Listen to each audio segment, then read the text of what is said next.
Por donde quiera que se vea el portazo que le dieron ayer los manifestantes a Palacio Nacional es preocupante. Y es que las áreas de seguridad no tienen ningún pretexto, ¿eh? Ya tenían los manifestantes, por lo del tema de Ayotzinapa, ya tenían toda la semana lanzando cohetones a la Secretaría de Gobernación y a otras instancias. Ya había un plantón previo frente a Palacio Nacional. Estaba, obviamente, ahora sí que cualquier persona que tuviera ojos se daba cuenta de que la situación podía desembocar en algo muy feo en cualquier momento, y aún así no resguardaron adecuadamente Palacio Nacional, en donde estaba el presidente. La falla de seguridad es muy grave, porque evidentemente nos queda claro que quien está al frente justamente de la seguridad del presidente de plano no sabe nada o lo quiso entregar, o lo quiso hacer evidente que estaba la cosa que ardía, dejando entonces que estas personas irrumpieran en Palacio Nacional, tumbando una puerta. Nunca había sucedido, nunca había pasado así de plano. Entonces, nos queda bastante claro que quienes cuidan al presidente son unos ineptos, y la ineptitud puede salir muy cara. Si no los agarran justamente en el pasillo de la Puerta Mariana, definitivamente sí se hubieran alcanzado a meter al salón tesorería donde estaba el presidente, y sí hubieran irrumpido en la mañanera, lo cual hubiera sido algo muy parecido a lo que han vivido recientemente otros países en materia de personas de dudosa reputación metiéndose a instituciones. Tremendo, trágico, muy malo, y obviamente esto coloca otra vez en la agenda el tema de Ayotzinapa. Sí, ese tema con el cual lucró alguien muy conocido de ustedes, ¿sí? Alguien que obtuvo votos a costa de los muertos de Ayotzinapa. Esa persona se llama Andrés Manuel López Obrador. Bien, siembra vientos y cosecharás tempestades. Hoy los acólitos de la 4T van a estar a mame y mame, y a jode y jode con este tema de la fortaleza del peso, sí, y obviamente se le van a achacar al presidente de la República, Andrés Manuel López Obrador. Así que si usted ya está viniendo a ver venir al solovino de confianza, o al de la mesita, o al de la oficina, o al de la familia, que nunca faltan, pues entonces ahí le va el tema. Nada, absolutamente nada tuvo que ver el presidente López Obrador en este tema de la fortaleza del peso. Esto sucedió, el hecho de que ahora esté por debajo de los 17 pesos, sucedió porque ayer Jerome Powell, el presidente de la Fed de Estados Unidos, le digo exactamente, la Reserva Federal, dio a conocer que no habrá cambios en las tasas de interés allá en Estados Unidos, y por lo tanto, entonces obviamente este discurso fue el que hizo que el dólar se debilitara. Ese es el tema. ¿Por qué está débil el dólar? Es una maniobra de la propia Fed para tratar de bajar o de apalancarse en contra de la subida de los intereses. Es estrictamente esto. Así que, en todo caso, López Obrador para nada tiene que ver este asunto. Fue Jerome Powell el que tumbó el valor del dólar con su discurso de ayer. Lo cierto es que esta situación, por supuesto, que sí le pega a México, y le pega a México en el tema de las remesas. Obviamente, el costo del dólar más bajo le pega a la gente que cambia sus dólares por pesos aquí en México. Y sí les está pegando bastante fuerte. Mucha gente incluso empezó a suceder un fenómeno. Empezó a descender el ritmo de los cambios de las divisas de dólar a peso, precisamente porque la gente está esperando a que haya algún repunte del dólar, lo cual no se ha visto. Ahí sí sorpresa, allí sí hay una sorpresa, porque ya las fluctuaciones del intercambio entre dólares y pesos, pues obviamente ya no obedecen a ninguna lógica, ni siquiera a la de las elecciones.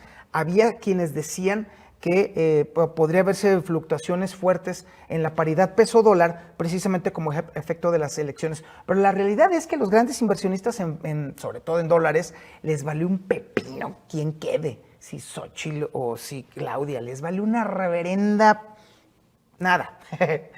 Eso les importa muy poco. De hecho, el tema en donde sí vamos a ver fluctuaciones, va a ser en noviembre o ya llegando a noviembre, porque las elecciones en Estados Unidos sí van a influir mucho ya en la paridad peso-dólar.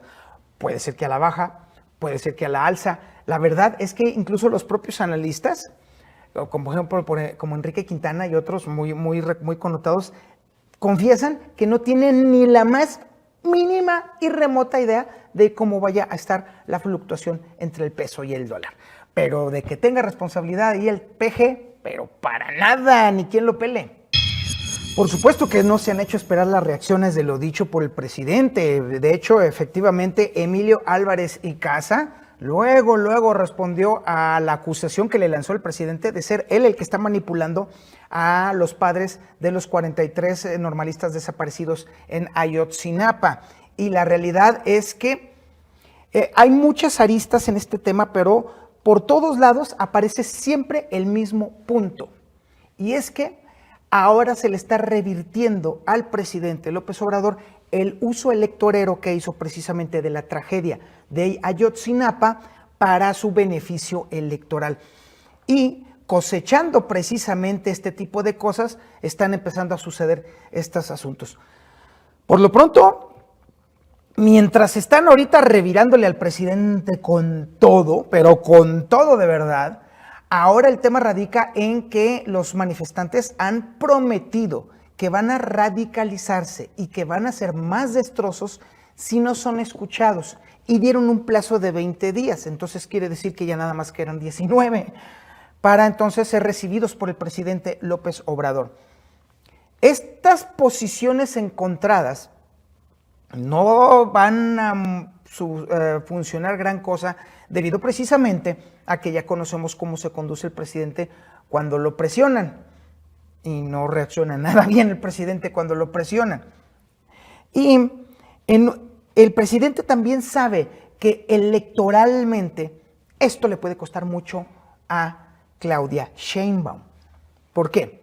Porque él había prometido que se iba a resolver el caso de los 43 de Ayotzinapa durante su mandato, pero hace apenas un par de semanas dijo que ya no se resolvió este tema en su administración, pero no por culpa de él, sino por culpa de los padres de familia y sus abogados.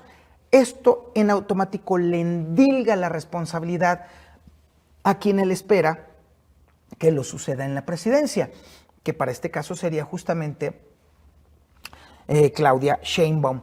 Pero endilgarle este costo político este costo electoral a Claudia Sheinbaum evidentemente puede exacerbar todavía más los ánimos, porque el presidente prácticamente ya renunció por completo a cumplir su palabra, endilgándole este asunto justamente a Claudia Sheinbaum. ¿Cómo vamos a ver los resultados finales de esto? Bueno, pues mire, de entrada sí le puedo decir algo, allá en la Ciudad de México no están nada contentos con este desmadre. El presidente tenía la llave para tranquilizarlos y aislarlos y hacerlos a un lado con negociaciones y conversaciones, pero no lo hizo por necio. Y ahora los capitalinos están sufriendo las consecuencias de la necedad del presidente y estas consecuencias, además, otras y otros agregados. Ay Dios, ¿cómo cree usted que van a reaccionar los capitalinos teniendo enfrente la boleta? Ahí se la dejo de tarea. Nos hubiera encantado ver a estas muchachas ponerle una bailada a Brasil, pero no sucedió. Brasil demostró que el juego bonito es el que rifa y les puso una zarandeada, porque las muchachas jugaron al clásico fútbol mexicano que es de pasecito, pasecito, pasecito, pasecito, pasecito, ni hablar. Aún así, estas muchachas del tri femenil demostraron lo que el tri masculino no ha demostrado. Entretienen, emocionan, crean esperanza y son agradecidas con la afición, cosa que no hace el tri masculino, hay que dejarlo bien claro este asunto. Y también hicieron algo muy interesante, empezaron a elevar la audiencia televisiva de los juegos de fútbol femenino. Muy interesante, sumamente interesante. Resulta incluso destacable que México es uno de los países en donde se ha incrementado mucho más, relativamente contra otros países, la audiencia televisiva de los eventos de fútbol femenino. Y empieza, obviamente, a ser también un buen pretexto para que la gente sintonice la televisión y la mantenga viva. Esa es la verdad. Pero la verdad es que también hay que decirlo. Hay que reconocer a estas chavas que se rajaron la madre muy bien, de manera muy interesante y sobre todo, insisto, la parte importante, son agradecidas con la afición. Si de algo le sirve al Tri masculino aprender un poquito de lecciones de estas chavas, pues ojalá, porque esos son los que están jodiendo el negocio. Dicho sea de paso.